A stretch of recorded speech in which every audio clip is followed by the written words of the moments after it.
Tuilan menyukai Matan di desa. Jadi saya menemui Bibi Hong dan memintanya menjadi mak comblang. Namun yang baru didengar Matan adalah Fuong Tuilan.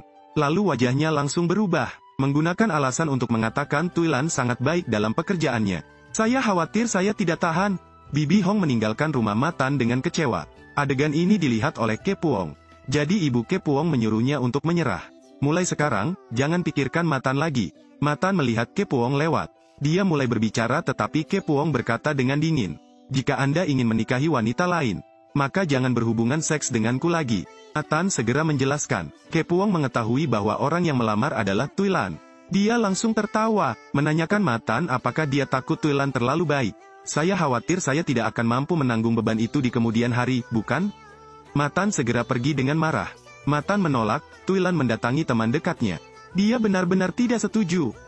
Ada apa? Mengatakan aku terlalu baik, aku tidak berani menikah. Namun orang seperti Tuilan tidak mudah menyerah. Saya juga bersumpah bahwa saya akan mendapatkan Matan.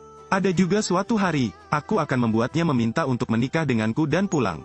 Hari itu, Matan dihentikan oleh Tuilan. Tuilan tahu Matan ingin pergi ke kota atas. Saya segera meminta Matan membantu saya membawa sekantong beras. Matan takut orang-orang akan salah paham terhadapnya. Kenapa? Tidak mungkin. Oke. Setelah Matan setuju, dia pergi. Melihat punggung Matan pergi, Tuilan tersenyum. Ini adalah langkah pertama dalam rencana Tuilan. Matan kembali dari kota atas, menemukan bahwa Tuilan tidak ada di rumah.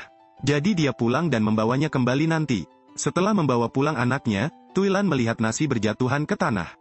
Dia menduga Matan sudah kembali. Pulang ke rumah, Tuilan merias wajah cantiknya. Bersiaplah untuk pergi ke rumah Matan untuk membawa kembali sekantong beras. Tapi dia memikirkan apa yang dia katakan. Tunggu dan lihat, cepat atau lambat suatu hari akan tiba. Aku akan membuatnya meminta untuk menikah denganku dan pulang. Jadi dia mengembalikan mobilnya. Tetaplah di rumah dan tunggu Matan datang menemuimu. Sampai malam. Setelah selesai makan, Tuilan mendengar suara Matan. Fuong Tuilan, Fuong Tuilan. Bu, seseorang memanggilmu keluar. Apa? Fuong Tuilan, Fuong Tuilan. Padahal Matan memanggil dengan keras. Tuilan masih pura-pura tidak mendengar. Tuilan ingin semua orang di desa mengetahuinya. Sore harinya, Matan datang menemui saya. Pagi-pagi sekali, Tuilan pergi ke rumah Matan. Namun Kepuong tepat pada waktunya mendorong mobil itu lewat. Tuilan melihat ini dan berteriak lebih keras lagi. Matan, apakah kamu datang ke rumahku tadi malam? Tuilan, apakah kamu datang ke rumahku tadi malam? Kepuong mendengarnya. Dia dengan marah mendorong mobil itu menjauh. Melihat Kepuong cemburu, dia pergi. Tuilan bilang dia keluar tadi malam. Matan melihat Tuilan tidak lewat. Jadi bantu dia membawa pulang nasi. Tuilan melihat itu dan segera memikirkan sebuah rencana. Tuilan secara proaktif memulai percakapan dengan Matan, menyebabkan Matan mengelak ke kiri dan ke kanan, takut orang lain melihatnya. Saat Matan membantu Tuilan membawa pulang beras. Biarkan aku melakukannya. Biarkan aku yang melakukannya. Aku belum memberimu uang beras. Tidak perlu terburu-buru, bisa diberikan nanti. Lihat wanita di depan Anda. Matan segera pergi. Melihat Matan seperti itu, Tuilan langsung tersenyum. Segera cerita mereka menyebar ke seluruh desa. Kepuong saat bertemu Matan. Bahkan tidak peduli, ketika Kepuong pulang, ibunya menyuruh bibi keduanya untuk memperkenalkan orang tersebut kepadanya. Jangan minum, jangan pukul istrimu. Apalagi tampilannya sangat serasi. Kepuong salah paham dengan Matan. Seorang ibu lain berbicara dari atas ke bawah. Kepuong lalu pergi melihatnya. Pria itu sangat murah hati. Pertama kali kami bertemu, dia memberinya telepon baru. Sang ibu menganggap orang ini sangat baik. Suruh mereka segera menikah. Hari itu, pagi-pagi sekali, Matan baru saja keluar. Lalu aku melihat rumah Kepuong tergantung tali merah. Istrimu melahirkan, otakmu terendam air, adikmu menawarkan harganya. Awalnya, keluargaku ingin memberitahumu. Tapi kata kakakku, mendengar kabar bahwa Kepuong akan menikah. Matan langsung tercengang, bahkan air di ember pun tumpah. Selama pernikahan, seorang pria memeluk Kepuong di luar pintu. Melihat seseorang yang kamu cintai dibawa pergi oleh orang lain. Saya tidak bisa menenangkan diri. Jadi pergilah ke keran. Saya ingin minum air untuk menenangkan diri. Tapi aku mendengar sorakan. Dia mengangkat kepalanya untuk melihat. Melihat orang yang kamu cintai digendong oleh orang lain. Dia tidak berkomitmen. Tapi sayangnya aku tidak mempunyai keberanian. Dia hanya harus bersembunyi di rumah dan menangis. Pria itu melihat orang yang dicintainya menjadi pengantin orang lain. Sulit untuk menerimanya. Jadi saya segera menuangkan air ke kepala saya untuk menenangkan diri. Keduanya awalnya adalah teman masa kecil. Karena dia sederhana dan suka membantu orang lain. Jadi Kepuong salah memahaminya. Menyukai Tuilan. Mendengar suara genderang dan gong, Tuilan keluar. Hakim kedua di sebelahnya memberitahunya, Kepuong akan menikah hari ini. Bagaimana kamu menikah begitu cepat? Kamu harus cepat. Hal ini membuat Tuilan bahagia. Jadi dia dan Matan punya kesempatan. Saat ini, Matan sedang berada di halaman. Meminjam anggur untuk menghilangkan kesedihan, berpikir menyakitkan. Melihat Matan begitu sedih, Tuilan harus pergi dengan tenang. Tuilan kembali dengan gelisah. Ternyata anak Matan ingin makan mie. Hati-hati jangan sampai menumpahkan air mendidih ke tangan Anda. Tuilan membawa Tidong ke rumah sakit. Setelah Matan datang untuk menanyakan. Lalu Tuilan menyalahkannya. Bagaimana kabarmu menjadi seorang ayah? Tanganku terbakar. Hadapi ini. Matan mengucapkan kata-kata manis. Tuilan mendorong kereta untuk membawa Tidong kembali ke rumahnya. Namun Matan menyarankan putranya untuk pulang. Tidong menolak pulang. Hei, jangan menarik anak itu seperti itu. Ayo Tidong, ikuti aku. Tuilan tidak memperhatikan perasaan Matan. Tarik Tidong ke dalam rumah. Menyebabkan Matan tidak tahu harus berbuat apa. Tuilan menganggap Tidong seperti anaknya sendiri. Melihat mainan untuk dimainkan anak laki-laki itu. Buat juga makanan favorit anak laki-laki. Namun saat Matan datang menjemput anaknya, putranya tidak mau mengikuti Matan pulang. Anak laki-laki itu menyukai masakan yang dibuat Tuilan. Aku masih ingin menerima kasih sayang dari ibu ini. Tuilan melihat Matan dan segera berjalan mendekat. Tidong segera bersembunyi di belakangnya. Dia juga mengatakan akan tinggal di rumah Tuilan.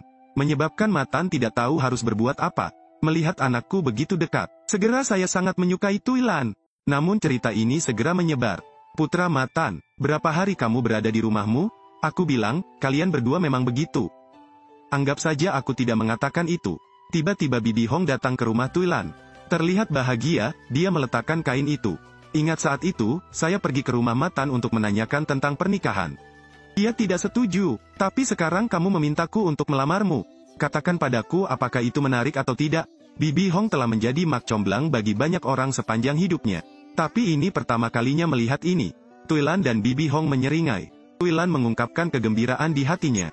Segera aku melihat permen untuk dimakan Bibi Hong. Haktan mendengar bahwa Matan melamar Tuilan. Dengan bersemangat berlari untuk memberi selamat. Juga bertanya kepada Tuilan bagaimana dia menangkap Matan. Ia pasti menggunakan tipuan. Cepat katakan yang sebenarnya. Jangan khawatir tentang ini. Lihat, apakah dia melamarku? Tuilan menceritakan kisahnya kepada Haktan. Buat dia tunduk pada temannya. Mulai sekarang, aku tidak akan memanggilmu Fuong Tuilan lagi. Aku memanggilnya Ratu Peri. Hahaha. Tuilan belum menikah dengan Matan, tapi dia sudah peduli padanya. Saya ingin pergi ke kota untuk membeli benang tahan lama untuk merajut kemeja. Saat Tuilan bermimpi tentang masa depan yang indah. Lalu adik Matan menghentikannya. Kamu melamar Fuong Tuilan. Mengapa kamu menikahinya? Pria yang lembut ini, seperti janda Fuong Tuilan di desa. Persiapan menikah bulan depan. Tapi adikku keberatan, jika kamu menikah dengan Fuong Tuilan. Kalau begitu aku tidak akan datang ke sini lagi. Aku tidak akan menjadi adikmu lagi. Ku juga bukan saudaramu. Matan menemukan ayahnya. Beritahu ayahmu tentang pernikahan. Saat ayah bahagia, segera ceritakan keberatan kakak saya terhadap saya. Apa hubungannya dengan itu? Kenapa dia tidak setuju? Hari itu sang ayah datang ke rumah putrinya. Katakan pada putrimu untuk tidak melakukan hal itu lagi. Siapa sangka Ma Diem akan berkata buruk tentang Tuilan. Fuong Tuilan sangat buruk. Aku tidak bisa bersaing dengannya. Adikku menerimanya. Itu juga sukarelawan. Ini tidak ada hubungannya dengan anak itu. Jika Fuong Tuilan menikah dengan rumah kami, itu akan membuat keluarga kita tidak nyaman. Lihatlah penampilannya, seperti orang-orang di desa. Dia dari kota. Sang ayah juga menyerah pada putrinya. Lalu dia menyuruhnya untuk tidak mengkhawatirkan hal ini lagi. Diam karena merusak pernikahan mereka. Segera menemukan adiknya Makuan. Saya menyarankan Tuan Matan untuk pergi. Katakan padanya untuk menyerah pada pernikahan. Masih banyak orang baik, lalu aku akan mencari orang lain untuk diperkenalkan. Oke, aku pulang dulu. Kamu, lebih baik kamu hentikan ciuman itu. Tuilan sangat baik pada Tidong. Saya ingin mencari ibu yang baik untuk Tidong. Makuan sangat marah, pergi tanpa berkata apa-apa lagi. Matan tidak terlalu tertarik memasak di rumah. Jadi masak sedikit air yang sudah dicampur tepung beras hingga habis. Siapa sangka Tidong akan membawa kembali siomay. Dia juga mengatakan hal itu dilakukan untuknya oleh Tuilan. Menerima pangsit Matan terasa hangat. Tidong, saya tidak suka tinggal di rumah orang lain. Kenapa kamu tinggal lama sekali-kali ini? Karena dia seperti seorang ibu bagiku. Lihat putranya, dia melihat Tuilan sebagai seorang ibu. Pada saat ini, hatinya semakin teguh. Seorang teman dekat bertanya pada Tuilan, Apakah Matan menyebutkan perceraian itu? Tuilan tidak tahu apa yang terjadi. Hak Tan memberitahunya, adik Matan tidak setuju. Paksa dia untuk melepaskan ciumannya. Setelah mendengarkan, Tuilan berpikir. Saat ini, Matan tiba. Tuilan merasa gugup, berpura-pura menyebutkan pernikahan untuk bertanya. Kemarin, Bibi Hong datang ke rumahku. Beri aku kainnya. Saya tidak punya pendapat tentang tanggal yang dia pilih. Oke, kalau begitu tanggal 26 bulan depan. Tuilan melihat Matan tidak mengatakan apapun. Konfirmasikan juga tanggal pernikahannya. Buat Tuilan merasa aman. Tapi biarkan adikku tidak keberatan lagi. Dia segera mencari bantuan. Wanita paling menyukai 3 hal. Ini pakaian, perhiasan, dan uang. Ambil barangmu. Apakah kamu masih menentangku? Pikirkan baik-baik. Jadi Matan datang membeli sesuatu untuk adiknya. Melihat pakaian yang dikenakan manekin tersebut sangatlah indah. Dan wignya juga sangat pas. Jadi dia membawa barang-barang itu ke rumah saudara perempuannya. Di luar dugaan, adikku tetap bertekad. Dikatakan juga bahwa ada seseorang di dekatnya yang baru saja bercerai. Penampilannya terlihat sangat mirip dengan Kepuong. Bersiaplah untuk memperkenalkan kepada Matan. Namun Matan bertekad untuk menikah. Aku tidak ingin mendengarkan kakakku lagi. Letakkan pakaiannya dan pergi. Namun Ma Diem juga bertekad untuk tidak menyetujuinya. Datang untuk mengembalikan jas yang dibelikan kakakku. Namun saya lupa waktu untuk menjemput anak saya dari sekolah. Saat dia keluar, hujan turun deras. Tuilan pergi ke sekolah untuk mencari seorang guru. Tepat pada waktunya melihat Putri Ma Diem berdiri dan menangis. Dia memberitahu gurunya bahwa dia adalah bibi anak itu. Jadi bawa gadis itu pulang. Saat ini, Tuilan masih belum mengetahui hal itu. Posisi bibi memang sulit dilakukan. Saat Ma Diem datang ke rumah Tuilan untuk menjemput anaknya. Tapi Tuilan bahkan tidak berterima kasih. Keesokan harinya, Ma Diem membawa pakaian ke rumah Matan. Dikatakan juga memakai baju baru untuk pergi kencan buta. Tapi Matan tidak peduli. Ketika dia mengetahui bahwa Tiedong ada di rumah Tuilan, Ma Diem pergi ke rumah Tuilan. Pancing Tiedong untuk membawa anak itu pergi. Saat waktunya makan, Tuyet Lap, di mana Tiedong? Pergi dengan bibinya. Hal ini membuat Tuilan tidak nyaman.